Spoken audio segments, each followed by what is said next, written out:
선술이지.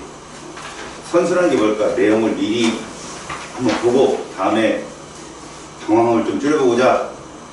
그게 한 3순위고 1순위가 뭐냐면, 지금부터 여러분들은 고등학교에 들어가면 진짜 대학에 들어가기 위해서 내신 등급이라는 걸 따고, 아울러 그로 인해서 정시에서 좋은 등급을 얻어서 두 번의 기회를 다 활용하는데 목적이 있는 거야. 명분이 뚜렷하게 있는 거지. 자, 여기에 이걸 한번 생각을 해보자. 화학을 하는 이유가 일상생활에 나에게 도움이 되어서 그럴 수도 있어. 일상생활에 참 도움이 돼. 화학을 잘하잖아? 그러면 똑똑하다는 소리를 들어. 왜? 모든 주변에 있는 것들, 물질들이 다 화학이니까. 또 TV에서 전문 용어, 드라마가 나오더라도 저거 어떤 물질인데 금방 알아챌 수 있고. 그래, 똑똑하다는 소리는 뒤로 밀어놓고 당장은 뭐냐면, 여러분들 공부를 해서 뭐 하냐고 자꾸 나한테 질문을 해. 공부는 사회에 나가서 어떤 일이 주어지든 간에 그걸 주변 사람들에게 도움이 될 수 있도록 내가 논리정연하게 일을 펼치는 거에 있어. 기본적으로 니들은 화학을 처음 배운다고 생각을 하지만 이미 어디서 직접 몇 개는 봤단 말이야. 그런 걸 체계적으로 배우는 거라고 생각하면 돼. 물론 이 안에 100% 다 있지는 않아, 화학이. 근데 고등학교에서 어떻게 출제자들이 시험을 내서 나는 그 목적에 맞게 공부를 할 것이다. 너희들이 사업을 할 때 사업의 목적이 뭐냐? 돈 벌려고 하는 거지, 솔직하게 말하면. 근데 돈보다 더 중요하다는 걸 사람들이 하면서 느낀다. 뭐냐? 사람이야. 사람을 많이 알면 돈이 저절로 모여. 너희들이 공부를 하는 이유는 다 그거야. 니들 할 일을 제대로 해야 사람들이 니들을 믿어준다. 그지? 선생님 아직 학생이 한 명 남아가지고. 그래. 그래서 그래서 선생님은 너희들한테 그 사업의 기초가 되는 공부의 기초를 가르쳐 줄 거야. 내용적인 문면 영어뿐만이 아니라 정리를 어떻게 하는지 알려줄 것이다. 그래서 너희들은 다음 시험부터 노트를 준비해야 된다. 이 노트는 고등학교 때까지 필요하니까 정말 심사숙고해서, 알겠지? 얇은 거 집에 쓰는 거 막 버리는 이런 거 쓰지 말고 정말 노트 하나를 준비하고, 지금부터 노트 필기하는 요령을 가르쳐 줄 테니까 오늘 집에 가서 영상을 보면서 노트 필기를 할 수 있도록 해라. 알았지? 영상은 유튜브에서 선생님이 주소를 링크를 해줄 거야. 그럼 니들 사이트야 거기가. 매번 업로딩 할 때마다 너희들한테 오니까 딴 거 하지 말고 댓글 달면 죽여버린다. 그냥 구독만 딱 눌러놓으면 땅 떠. 그거 하나가. 물론 다른 3학년들 막 수업도 막 뜰지 모르지만 너희들이 보고 우리 게 떴다 그럼 가서 보면 된다. 알겠지? 일단 노트 필기에 대해서 선생님이 설명을 할게. 자, 이 노트 필기는 우리가 시간의 효율성을 상당히 높여줘. 자, 들어봐봐. 너희들이 고등학교에 들어가면 대입시에서 필요한 과목들이 선별되어 있어. 뭐 예를 들어서 국공립대학을 들어가려면 뭐 예체능까지 다 잘해야 돼. 내신 관리를 잘해야 되고, 그렇지 않고 자기가 그쪽을 잘 못했다 그러면 주요 과목만 제대로 내신 준비를 해도 보통 하이까지는 간다. 스까지는 못 가도. 알겠어?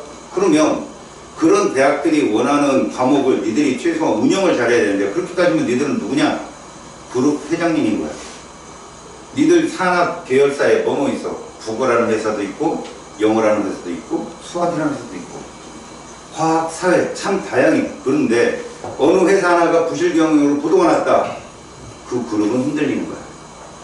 물론 이쪽에 점수를 돈을 많이 벌어서 이쪽으로 때려 박으면 되겠지. 하지만 그렇게 하면 다른 것도 줄줄이 도미노처럼 도산이 돼. 그러면 또 반대로 어느 한쪽에서 등급이 딱 올라가고 막 비율이 엄청나게 높아졌다. 그러면 그것 때문에 힘을 얻어서 다른 것들이 막 클 수도 있어. 그러면 그럴 가능성이 있는 게 누구냐? 선생님은 이런 말을 해. 국영수는 장기 사업이고, 그 다음에 과탐사탐은 단기 사업이라고 하거든.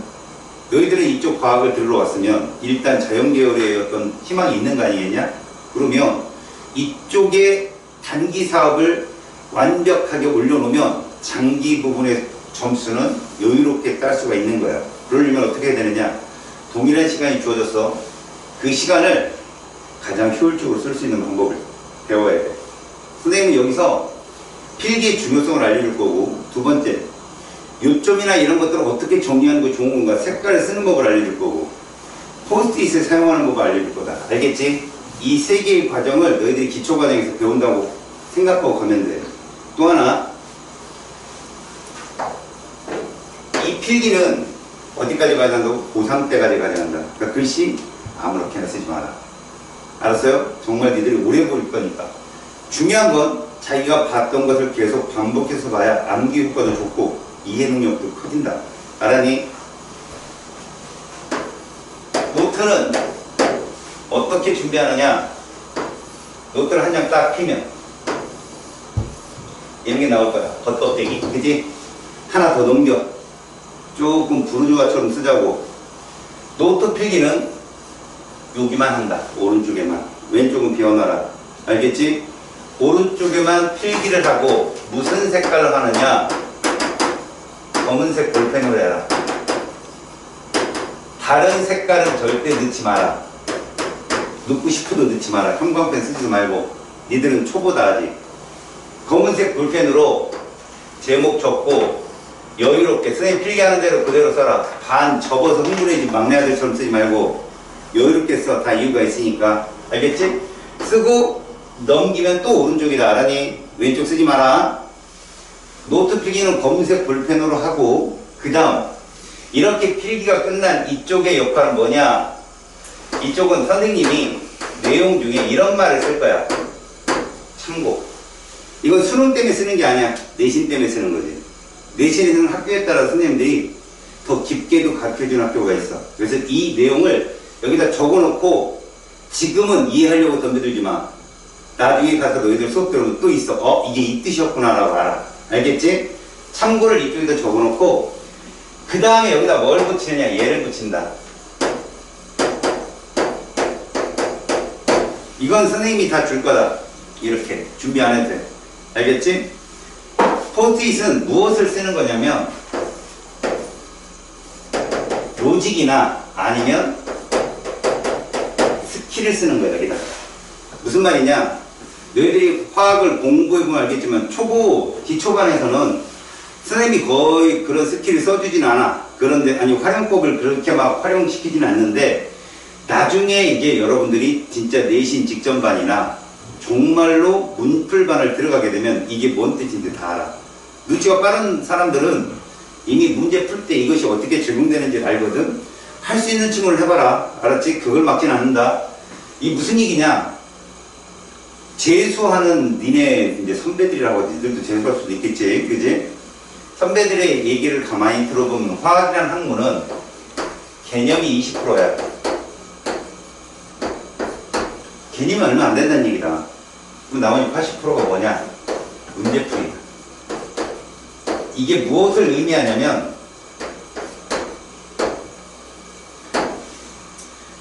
화학은 속도전이라는 거야. 속도. 다시 말해서 맞췄다 못 맞췄다는 아무런 중요하지 않는다. 무조건 맞췄다는 가정으로 가장 빠른 시간. 다시 말해서 시간을 줄이는 자가 성공을 한다. 무조건. 알겠지?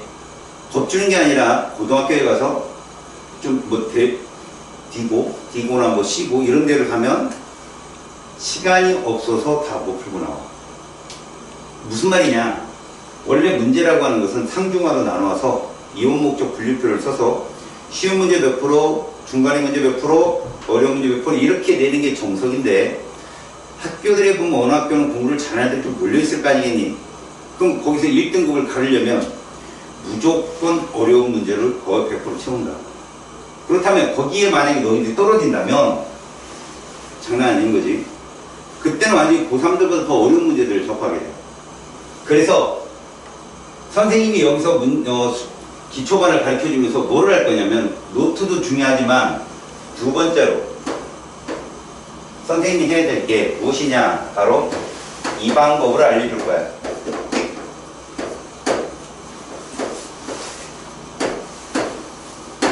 계산을 어떻게 하는지 알려줄 거다.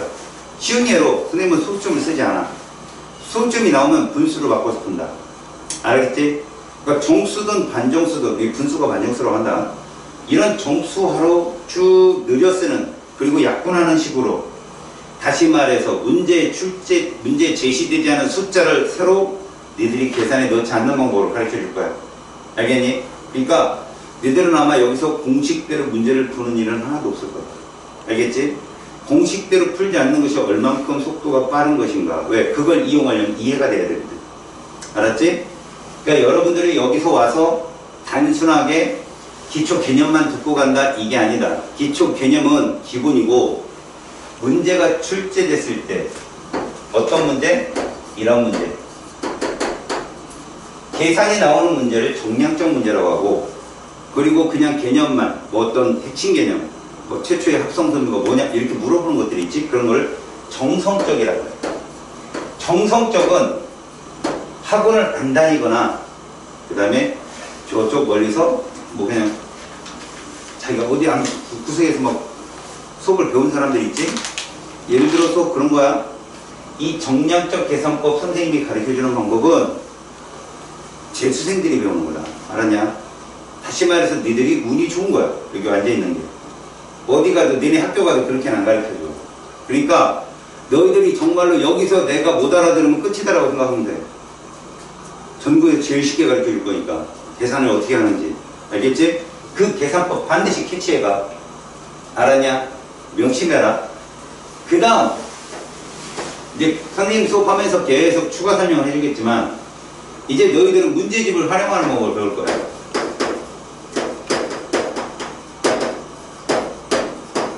지금 너희들은 완제를 갖고 있죠. 그지? 완제에서 선생님이 수능 문제 같은 건 풀어주지 않을 거예요. 선별해서 풀어줄 거고 너희들은 기초 개념 문제까지만 풀면 됩니다. 알겠지?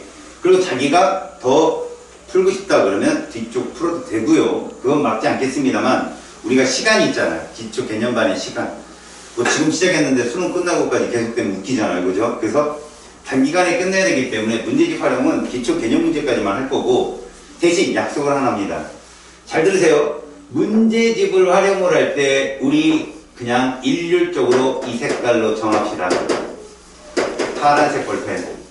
근데 이 파란색 볼펜이 무엇에 쓰는 거냐?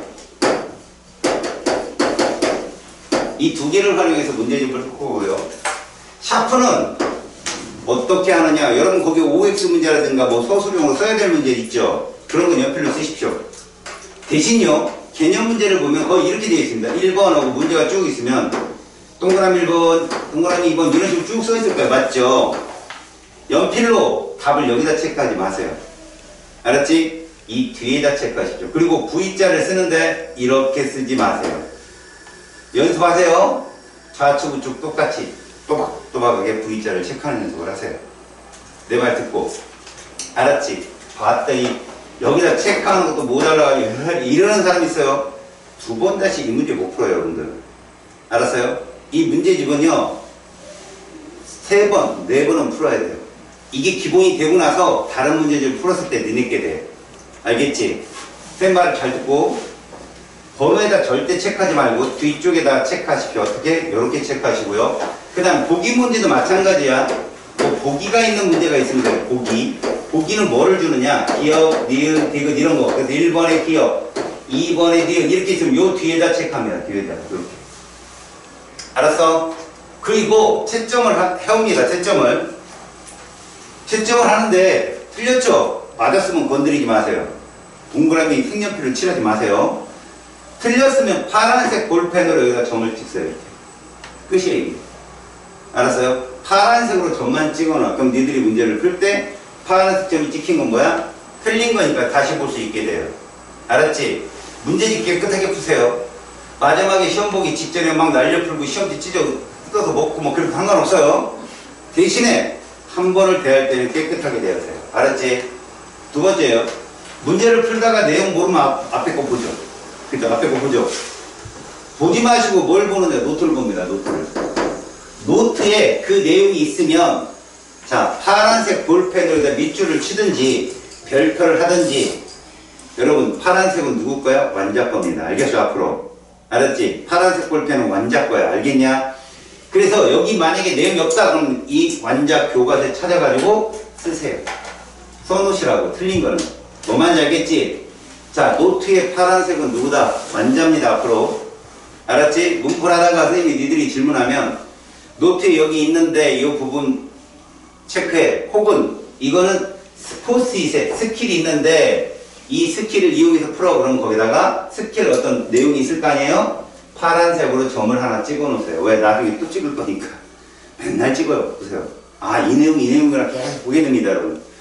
자, 그러면 이게 이제 대략적인 선생님의 필기 방법이고요. 다음, 포스트잇의 활용을 어떻게 하느냐? 왜 포스트잇이냐? 얘는요, 문제를 접근하는 방법이 많게는 5가지도 있어요. 그 중에 자기가 최적화되는 것을 찾아야 됩니다.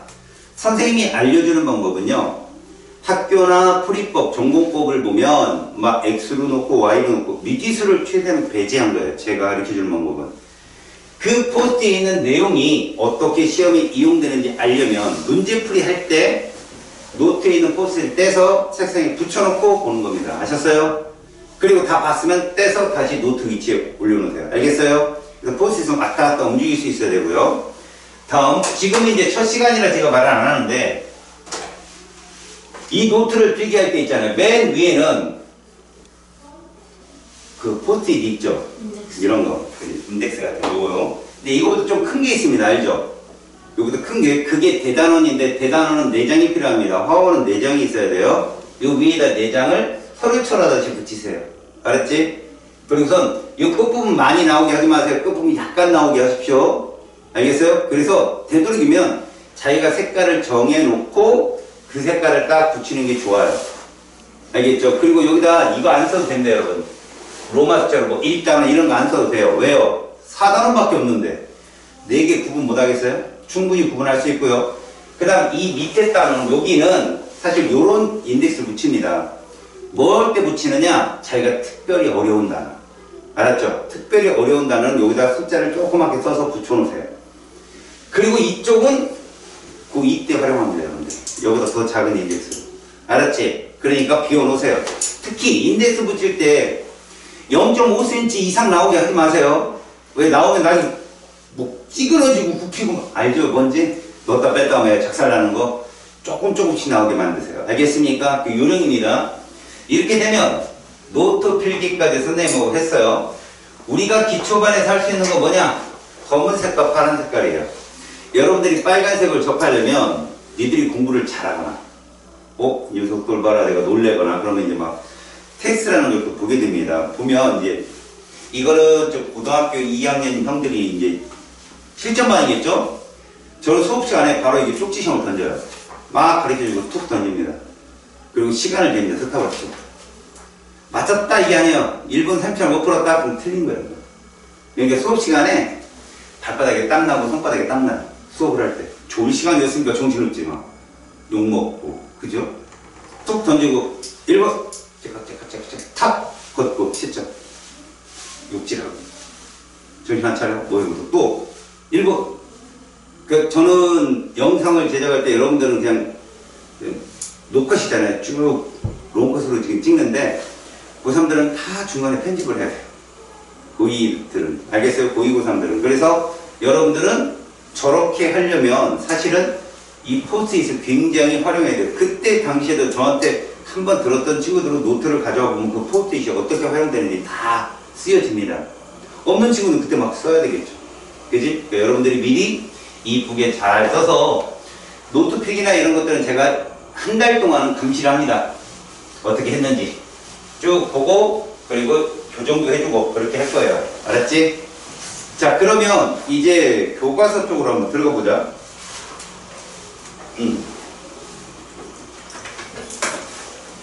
교과서 쪽으로 들어가 보자.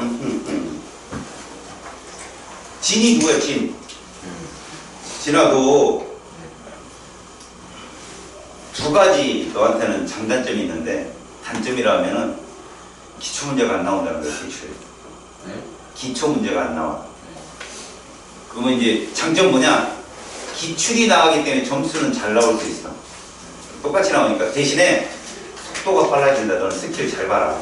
알았지? 그리고 너는 조금 뒤쪽까지 한번 풀어보는 게 좋을 거다. 선생님이 풀어주는 거 있으면. 알았지? 네. 그리고 예지는 자네지? 딱 보니까 이름이 얘지. 그 다음에, 자네 중학교 어디야? 어디 동네 있어? 한방주. 어? 한방주. 근데 탄장중이라고 써놔가지고 그래. 깜짝 놀랐다. 뭐 어디 있는 중학교인가 싶어서. 오케이. 승환이. 연호. 이름 알았구만. 원혁이. 연호 알아? 연호? 알아? 원혁이가 중학교 과학이 완벽하게 안 됐다고 그랬지? 중학교 과학을 속된 말로 하나도 안 들어도 계속 들을 수 있어요. 제가 가르치는 건 쉽게 가르칩니다. 그리고 여러분들한테 입장에 서서 화학이라는 것이 어떻게 접근이 되고 어떻게 이해가 되는지를 계속 설명할 테니까 영상 피드백 꼭 잘 하시고, 알겠지? 피드백 영상 꼭 보세요. 조회수 보면 알아. 누가 봤는지 몰라 솔직히. 근데 조회수를 딱 보면 이거 바로 나옵니다. 알겠어요? 그리고 선생님 그 사이트에 들어가면 여러분들은 아마 저스토학 이쪽으로 들어갈 거예요. 저스토학 쪽으로 들어가는데 거기에는 다른 애들이 끝낸 수업도 되게 많아요. 학원 수업. 그런 거 여러분들 미리 보고 참고해도 괜찮아요. 알겠지? 자, 이제부터 컨텐츠를 한번 볼게요. 컨텐츠 보세요. 자, 여기 이제 당장 내년에 뭐 분별될 놈도 있고 여러 사람이 있는데 컨텐츠 보면 이거 보이죠? 이거 총 4단원으로 되어 있죠. 자, 정석적으로 가면 1단원이 1학기 중간고사일 거고 2단원이 기말고사일 겁니다. 이렇게 되면 2학기 중간 기말 딱 떨어지죠. 그때 어떤 학교는 근데 누적입니다. 무조건 누적이죠. 앞에부터. 그럼 왜 누적이 그렇게 어려운가 지금부터 알려드릴게요. 1단원을 보시면 정량적 단원입니다. 운이 없게도 1단원이 지금 4개의 산이 있다면요, 1단원이 에베레스트급이에요. 이거 넘어가면 그나마 평지가 쭉 나온다고 생각하시면 돼요. 그러니까 요거 넘기면 화학은 60%를 했다고 생각하시면 됩니다. 알았습니까? 그 다음 높은 산이 누구냐? 4단원입니다. 4단원은 멀리서 보면 엄청나게 높은 산이에요. 캘리만자로 정도 됩니다. 알겠어요? 그런데 제가 거기다가 곤도라를 달아줄 거예요. 야, 곤도라 타고 가면 쉽겠지, 그지? 케이블카, 그지? 그걸 달아줄 거야, 여기는. 여기는 케이블카가 있는데 애들이 그게 케이블카인지 모르고 그냥 걸어가요. 여기는, 1단원은. 눈치채는 놈들 한번 재봐요. 알겠죠? 선생님 풀이법이 좀 다르다고 했죠? 해설하고 전혀 다릅니다. 그러니까 여러분들이 선생님이 어떻게 해서 푸는지를 꼭 지켜보세요. 숫자를 전혀 다른 숫자를 끌어들이지 않아요. 저는 문제집에 있는 숫자 갖고만 푸니까 꼭 기억하시고, 일단은 어디가 킬러냐면요, 거기 이 물질의 양과 화학 반응식 있죠? 그 단원이 정량적 단원이면서 동그라미 2번에 화학 반응식과 용액의 농도 써있죠? 고3들, 고2들 다 말하는 게 이 단원이 최고 악의 단원이에요. 0102가. 근데 여기는 선생님 풀이법대로 문제를 푸시면서 02 같은 경우 특히 화학 반응식에 밑줄 쳐놔요. 형광펜으로 쳐도 좋고요. 화학 반응식 밑줄 치고 거기다 한글로 쓰든 영어로 쓰든 킬러라고 쓰세요. 킬러. 거기가 최고 난이도, 그러니까 수학능력 평가를 보더라도 거기가 20번 문제나 19번 문제에 해당됩니다. 거기까지 구경도 못하는 애들 하다해요. 알았죠? 거기 할 때 정의 똑바로 차시라고. 알겠지? 그 다음에 2단원에 가면 그닥 킬러는 없는데 이것만 명심해요. 여러분들이 왜 선생님하고 수업을 할까요? 들어보세요. 왜 여러분들은 계열사에 사장을 안 칠까요? 그 사장이 그 계열사를 전문적으로 잘할 거니까. 맞죠? 여러분들이 전체적으로 통과를 하겠지만 자기보다 좀 더 나은 사람을 그 계열사에 안 치겠죠?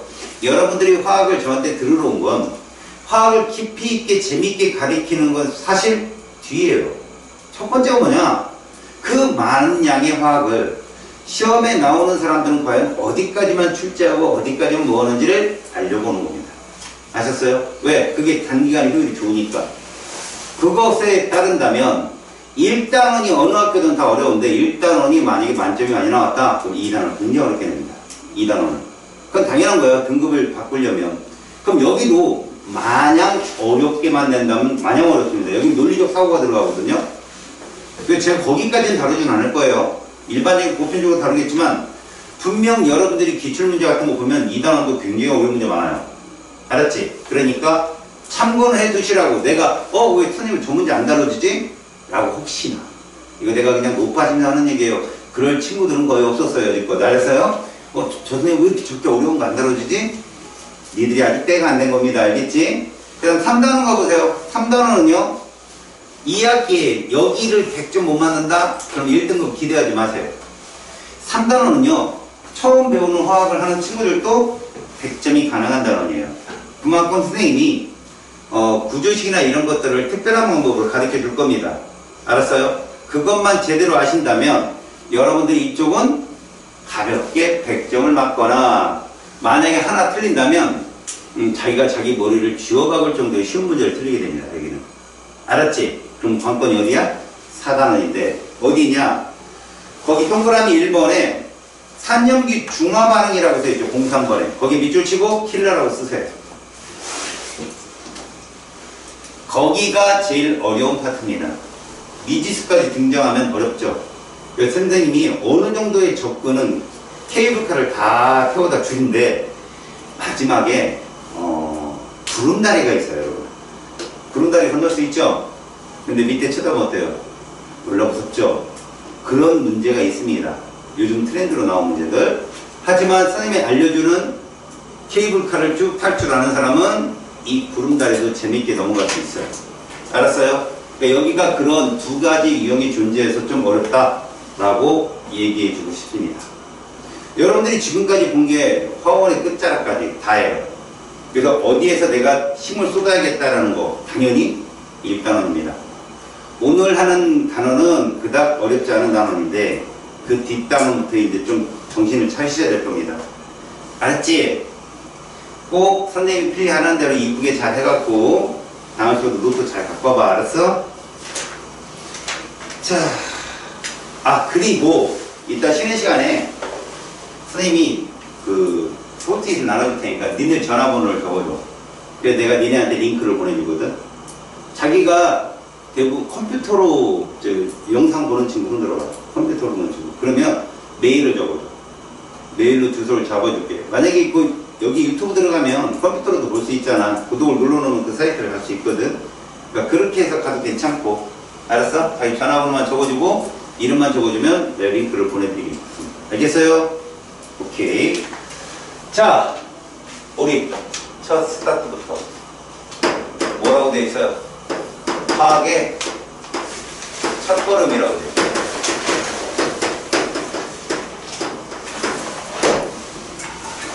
이 화학의 첫걸음을 들어가기 전에 느닷없이 이거부터 하겠습니다. 여러분, 느닷없이 이거 뭡니까? 이거 참고 어디다 적어야 되죠? 노트 왼쪽에 적어야 돼요. 지금 보기만 하세요. 노트 없잖아요. 그냥 보기만 하십시오. 자, 이건 화학의 기본인데 여러분 미국 이민 가려면 뭐예요? 이미그레이션에서 인터뷰하죠. 뭐 때문에 인터뷰할까요? 영어를 할 줄 아는지 보는 거 아니에요. 영어 못하면 이민 가는데 많이 마이너스를 받아요. 돈이 많던가. 그죠? 그럼 돈도 없는데 영어도 못해. 그러면 마냥 길거리 불황자겠죠, 그 사람들은. 그래서 영어를 할 줄 알듯이 화학의 세계에 들어가려면 이 정도는 알아야 된다는 게 있어요. 이 정도는 알아야 된다. 그래서 그 정도에 대한 얘기를, 이게 다 1단원에 대한 얘기, 1단원에 대한 얘기. 잘 보세요. 우리는 원자가 아니라 얘부터 들어갈 거예요. 물질이. 물질이라는 건 너희들이 만지고 그 다음에 볼 수 있고 어떤 건 냄새도 맡을 수 있는 그런 것들을 말하죠. 이 물질을 두 개로 나누면 순물질과 그 다음에 혼합물로 나눌 수 있어요. 이게 1단원에서 다 나와요. 오늘 이게 이 1단원 전부라고 생각해도 괜찮습니다. 자, 순물질과 혼합물의 차이는 뭐냐? 물질의 특성을 가지면 순물질이고 특성을 갖지 못하면 혼합물인데, 그러면 좀 더 광범위하잖아요. 좀 더 줄여볼까요? 우리가 녹는 점이라는 게 있을 거예요. 그 다음에 끓는 점이라는 게 있을 겁니다. 이것들이 양이 크든 적든 일정한 물질들이 순물질입니다. 예를 들어서 물은 1g 있어도 10g 있어도 100g 있어도 끓는 점 몇 도시예요? 그리고 1기압에서 100도씨입니다. 그거죠. 그런데 혼합물은요. 여러분 혼합물은 용매가 있고 용질이 있는 건 알아요? 용매와 용질이 있는 건 섞인 거예요. 섞인 거. 알았어요? 얘들은요. 그 비율에 따라 달라요. 그걸 우리 뭐라고 부르죠? 농도라고 합니다. 우와. 이게 마지막이에요. 1단의 마지막. 용액의 농도. 그래서 얘는 봐요. 섞이는 비율에 따라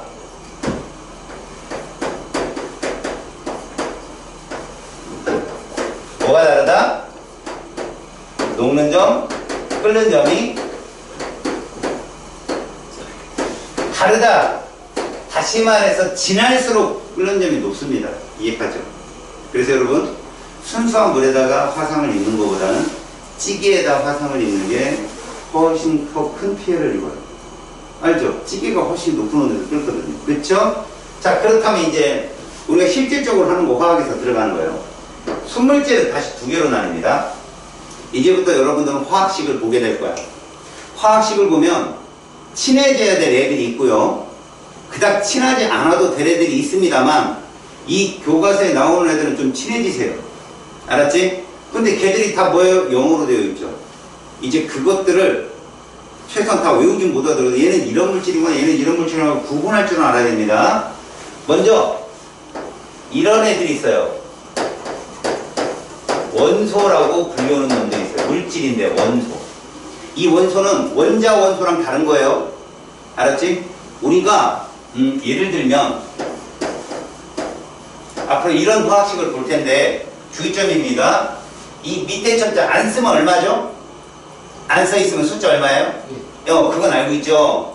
다시 말해서 이 물질은요 수소 원자가 2개 있고 산소 원자가 하나 있는 물질이다라고 해석을 할 줄 알아야 돼요. 이거 누굽니까? 물인 건 알고 있네요. 됐어요? 다시 말해봅시다. 물은 몇 원자 문제예요? 몇 원자? 더해요. 3원자라고 합니다. 이게 원자 개념이에요. 알았지? 그런데 여기 대문자가 몇 종류있나요? 그랬어요. 이게 원소입니다. 알았어요? 얘는 몇 종류 원소다? 2종류 원소인 거예요. 그러면 이런 때 우리가 원자의 종류를 따질 때 그걸 원소라고 부르고 개수를 따질 때는 원자라고 부르는데 여기서는 그 물질입니다. 물질이라 봐요. 한 가지 원소로 구성된 물질을 우리가 그냥 원소라고도 합니다. 그러면 얘가 뭐가 있느냐? 이런 얘가 있어요. 얘가 H2 여러분들이 많이 보는 거예요. O2 그 다음에 뭐 Fe 그 다음에 Na 그 다음에 Cu 외우라는 얘기는 아닌데 친하게 지내세요. 얘들의 공통점 이런 걸 화학식이라고 해요. 화학식 화학에서 쓰는 식이에요. 다시 말해서 우리가 이름이 있듯이 얘들은 어떻게 이름을 적을 수가 없으니까 영어로 식을 적어주거든. 알았니? 이런 화학식 내에 대문자가 몇 개이니 다? 한 개 있는 애들이 다 원소다. 알았지? 앞으로 요 밑에 첨자 보지마. 대문자가 하나 있는 애들이 다 원소인 거야. 알겠니? 그러면 이제부터 이렇게 부르는 거지. 얘를 우리는 뭐라고 부르냐? 잘 봐라. 우리가 수소 혹은 수소 기체 이렇게 얘들의 공통점이 뭐야? 물질이야, 물질. 얘들은 모두 이렇게 쓴다. 명심해라. H2로. 물질이야. 그런데 얘는 뭐라고 쓰느냐? 이게 수소 원자다. 다시 말해서 이렇게 원자인 애들은 뒤에 원자를 붙이는데 우리가 수소 혹은 수소기체 이래버리면 그건 물질이야. H2. 알았어? 또 하나. 얘가 누군지 아니 얘들아? 헬륨. 죽일 패도 봤지? 그치? 얘 마시면 죽어 살아. 안 마셔봤어요. 그죠? 목소리. 그래요. 목소리가 이상해지는 게 얘가세요. 죽었어요? 살았어요? 그 다음에. 그래요. 반응 안 하는 이체. 얘가 유일무이하게 봐요. 몇 원자입니까? 예. 1원자죠. 그 다음에 얘는 원소예요? 화합물이에요? 원소입니다. 대문제 하나 있으니까. 그러면 여러분 얘는 헬륨 기체, 헬륨 원자 다 똑같은 거예요. 1원자를. 그냥 쓰는 게. 이해 갔어요? 됐죠? 이런 애들도 있다는 겁니다. 다음. 요렇게 나누겠습니다. 화합물이요. 두 종류 이상의 원소로 구성된 물질 센스 있게 해석을 해봅시다. 두 종류 이상이면 대문자가 몇 개 있겠어요? 화학 시간에 2개 이상 있다는 뜻이에요. 그래서 이런 것들을 말합니다. H2O, 그 다음에 CO2, 그 다음에 NaCl, K, Mn, O4 이런 것들이 화합물입니다. 됐지? 자, 여기 대문자 몇 개 있니?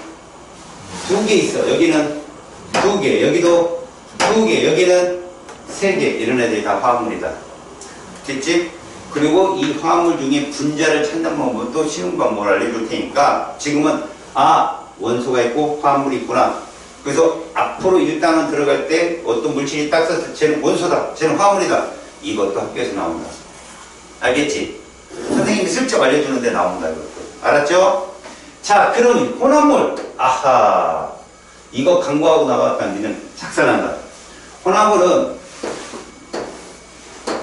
균일 혼합물이 있고 불균일 혼합물이 있어. 그런데 이들의 차이는 뭐냐?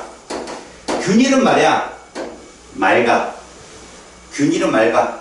그래도 혼합물이야. 다시 말해서 맑은 것들이 어떤 게 있냐면 설탕물, 소금물 이런 것들이 맑은 거잖아. 근데 우리가 이런 맑은 균일 혼합물을 또 다른 말로 뭐라고 하느냐? 이렇게 불러. 너희들이 말하는 용액, 솔루션이라는 말을 쓴다. 알겠어? 그래서 너희들이 배웠던 거 기억나니? 수용액. 용매가 누구냐? 수용액이니까. 물. 한자 좀 하는데요? 그잖아. 알코올에 녹이면 알코올 용액. 이렇게 얘기한단 말이야. 용매 플러스 용질. 자, 용액이란 뭐라고?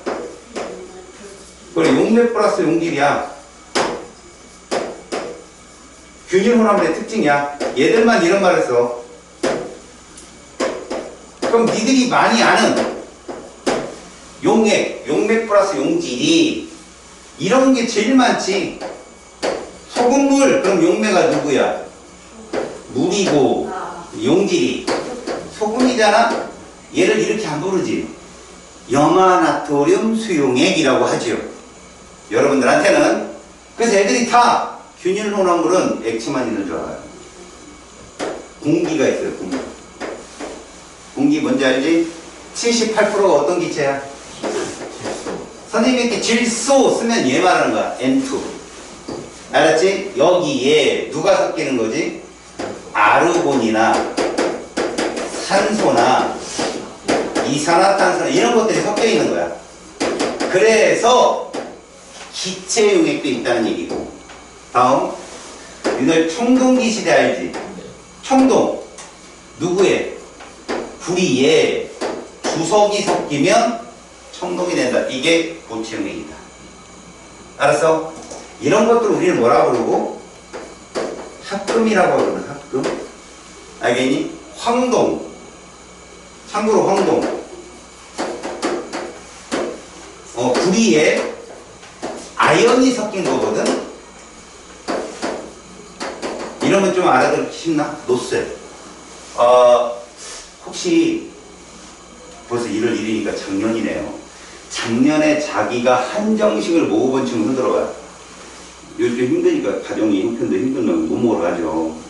한정식 먹어본 친구 없어요? 진짜 이렇게 되면 우울해지잖아. 한 명도 없냐? 다시 한정식집을 가본 사람 한 번이라도. 한정식집. 그러면 그래. 그럴 수도 있잖아. 숟가락, 젓가락, 국그릇 같은 게 되게 무거웠던 걸 본 적 있는 사람?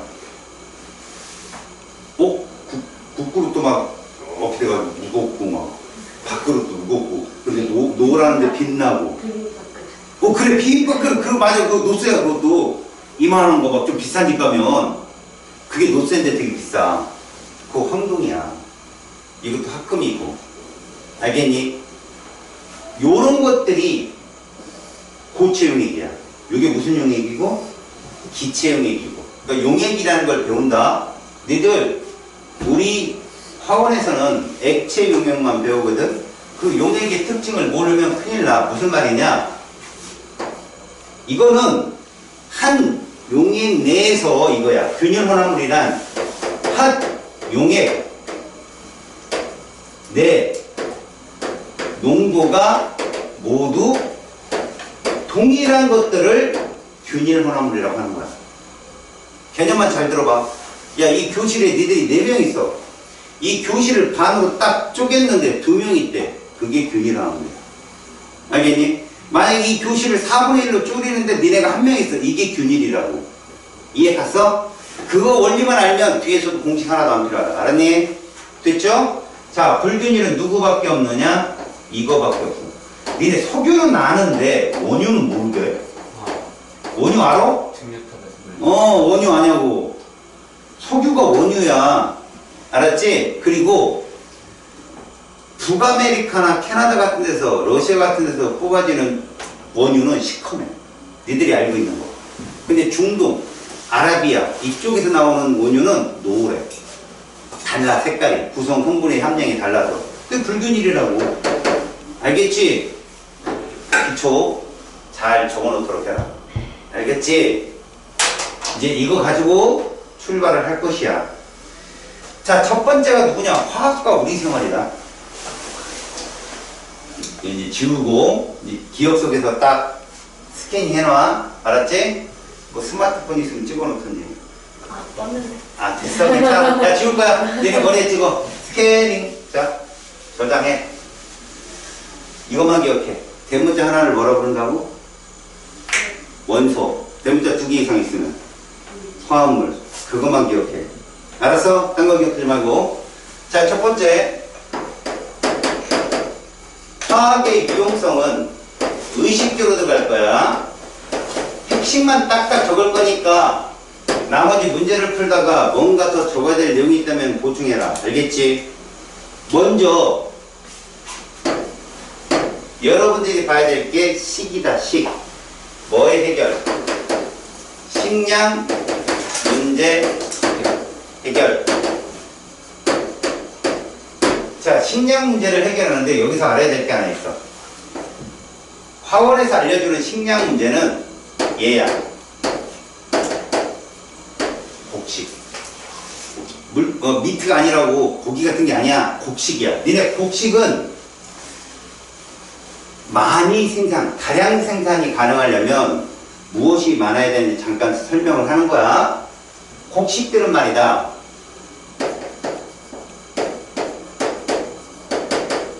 생산량을 키운다 단위 면적당 커지려면 N 공급량이 활발해야 돼 이거 중요해 N이 누구니? 질소 아니야 정확히 얘기해야지 질소란 N2잖아 그럼 뭐라고 해야 돼 N은? 질소원 그렇게 얘기해야 돼 그걸 읽어야 돼 질소 원자야 얘를 공급해야 되는 이유가 뭐냐 자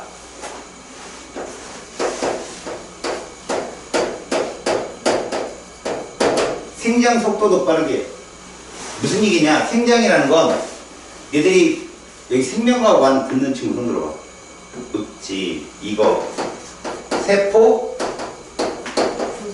분열을 촉진한다 세포 분열할 때 단백질이 꼭 필요하거든 단백질의 구성 원소 중에 하나가 누구냐 질소 그렇지 질소 원자 원자 구성 원소야 그래서 이 공급량을 키워야 되는 거야 그걸 한 사람이 누구냐 이거지 어떤 화학식이냐 그거야 그래서 봤더니 이건 뭐야 질소와 수소를 자, 이렇게 쓰는 거를 이제부터는 익숙해져라. 이게 무슨 뜻이냐? 좌측에 있는 이 물질들 둘을 우리는 뭐라고 그러냐? 화살표 좌측에 있는 애들을 반응물이라고 그러죠. 이 둘을 반응을 했어. 그랬더니 누가 생겼어? 생성물이 생겼어. 그럼 이게 무슨 뜻이야? 생성된다라는 뜻이야. 얘를 기점으로 화살표 출발점이 반응물이라고. 그럼 생성물이 한 종류만 있느냐? 아니야. 두 종류도 있을 수 있고 세 종류도 있을 수 있어. 명심이야. 알겠지? 졸지 마. 왜 졸려? 응? 왜 어제 밤에 이럴 일을 밤샜어? 응, 왜 그래 근데? 말도 좀 꼬여있네. 술 한잔 하시는 것 같아요. 안 돼요. 정신 차리십시오. 자네 학교의 명예를 학교의 명예를 그치?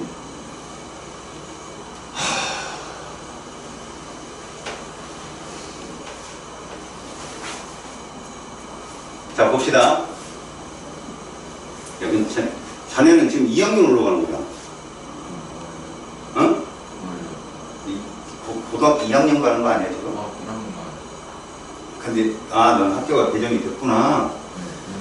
됐어, 그럼. 난 당장 내년 올해 2학년인 줄 알았네, 그치? 네? 별로 궁금하네. 되게 좀 신기한데? 잘 봐라. 니들 중에 한 셋을 재워야 되겠다. 재우는 목소리가 있어요. 잘 보자. 질소를 말이야. 물질이라고 해서 인프라고 하잖아. 그지? 질소는 뭐겠냐? 아모니아. 이렇게 됩니다. 네. 잘 됐습니다. 너희들은 중학교 때 질량 보존의 법칙을 배웠을 거야. 맞죠? 이 화살표는 이 꼴이에요.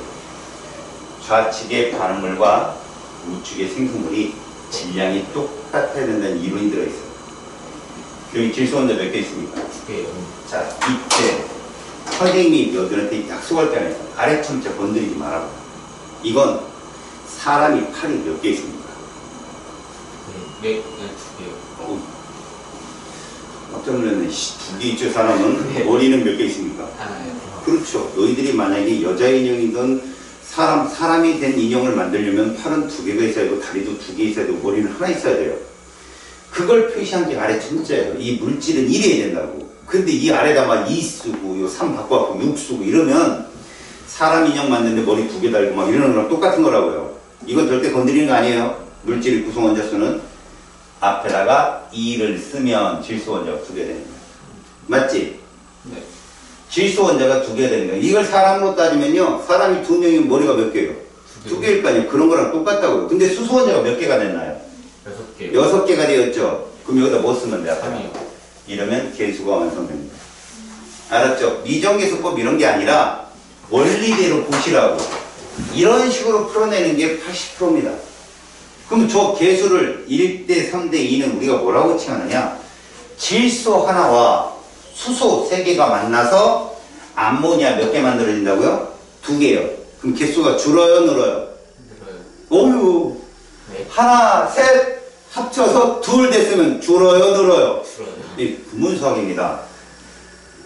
화학이 딴 게 아닙니다. 자기들이 배웠던 내용들을 그대로 응용하는 건데 넷에서 둘로 줄면 잘 들어 이제 무질서한 정도가 커졌다 줄었다.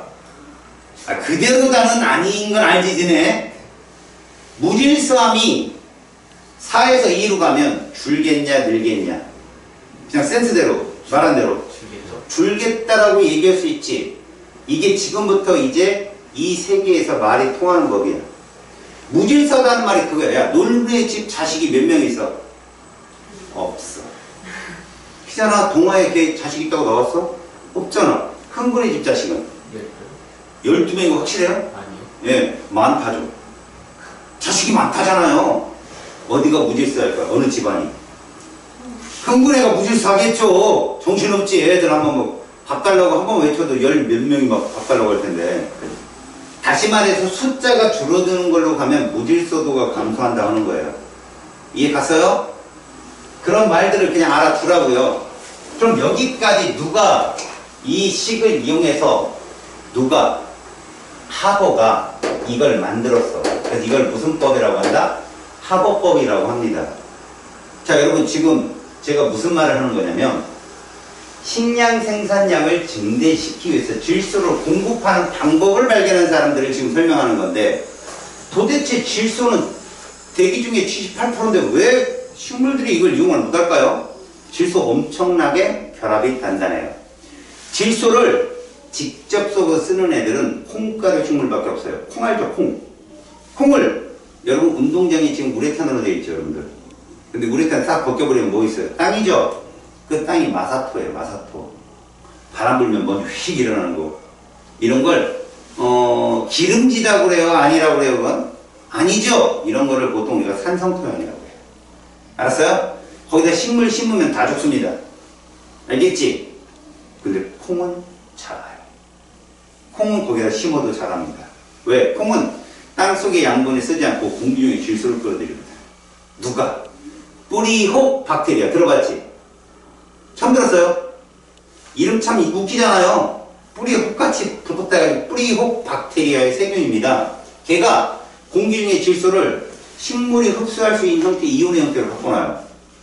그러면 어떻게 해요? 식물은 콩은 그걸 가지고 콩도 만들고 단백질 만들고 그 다음에 영양분을 박테리아한테 제공하고 이런 걸 상리공생이라고 하죠.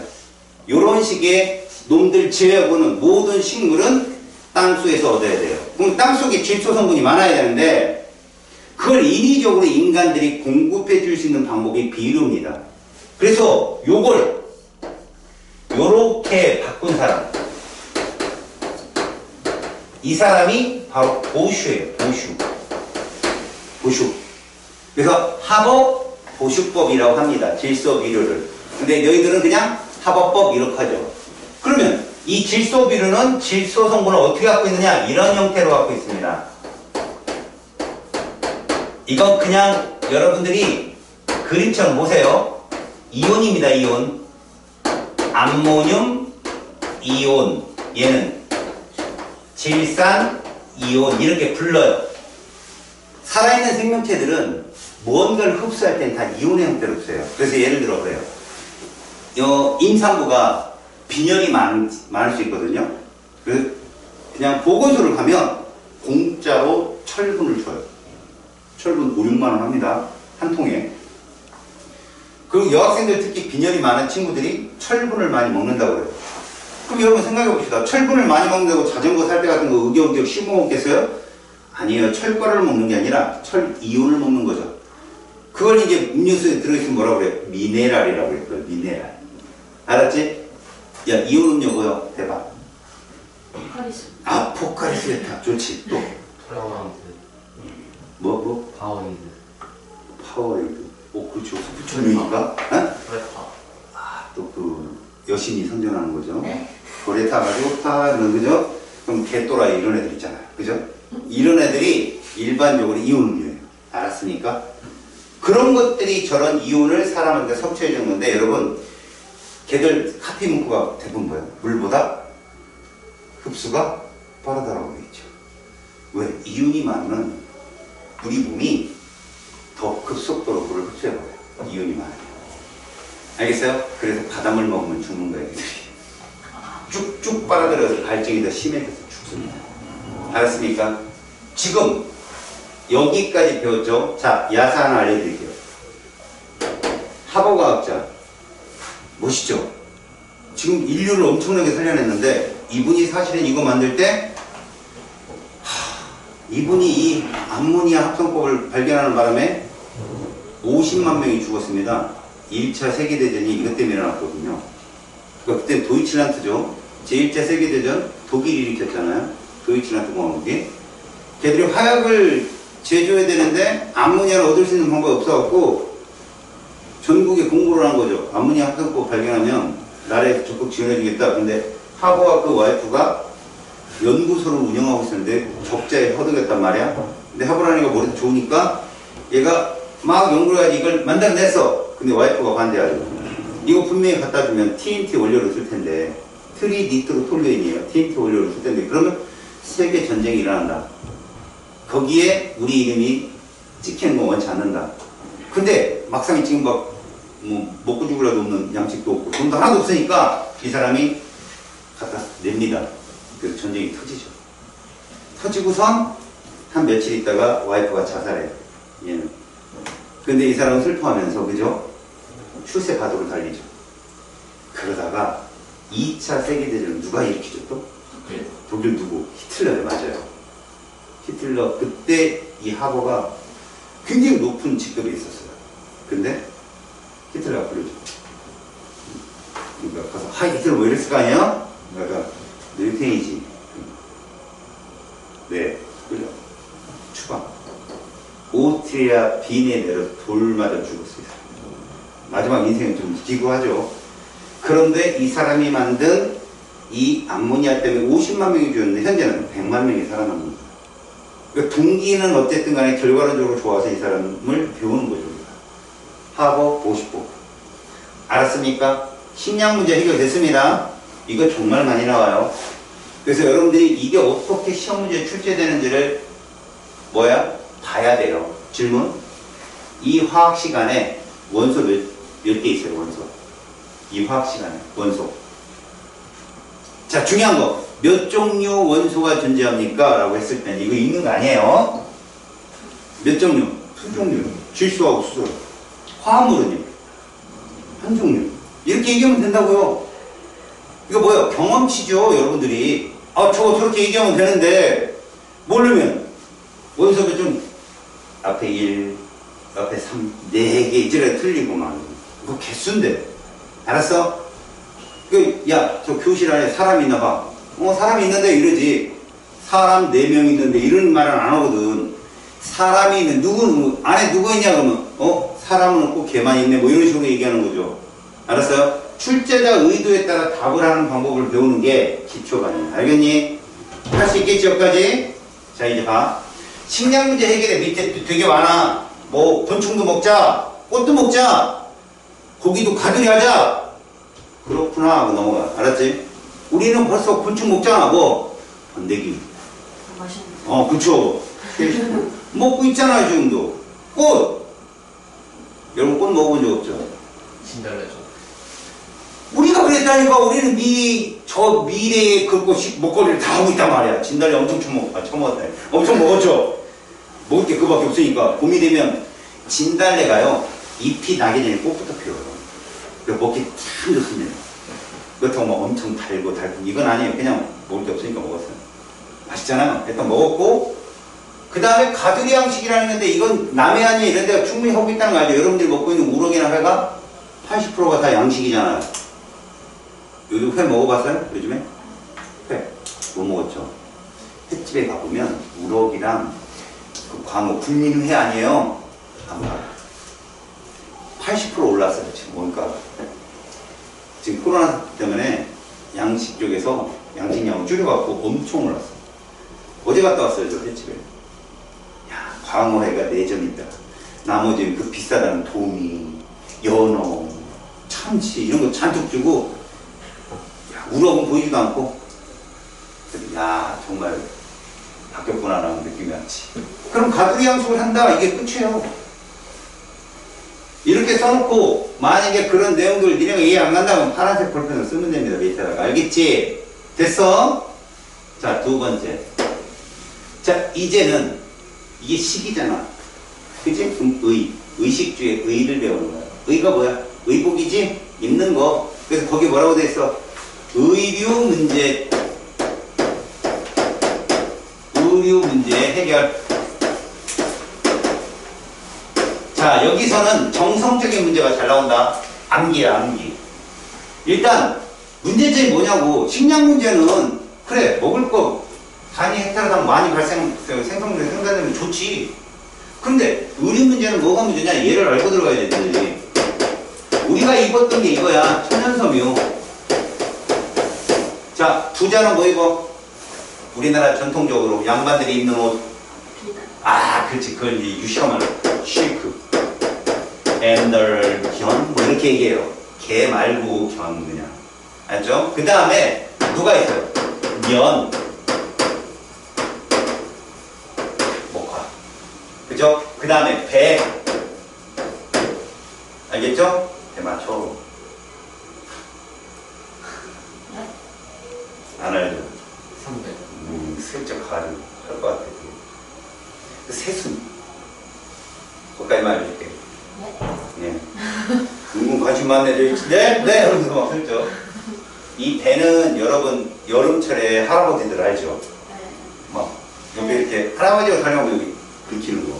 그거예요. 알겠어요? 근데 얘들의 특징이 뭐냐면 이겁니다. 대량 생산을 할 수 없다는 얘기예요. 정말 이거 명품 얘기할 때 쓰는 말 있죠. 한 땀 한 땀 장인 정신, 정신으로, 그지? 이게 다 수작업을 놓치는 기 때문에 대량 생산 안 돼요. 그래서 여러분들 천연섬유 그러면 이것만 기억하시면 돼요.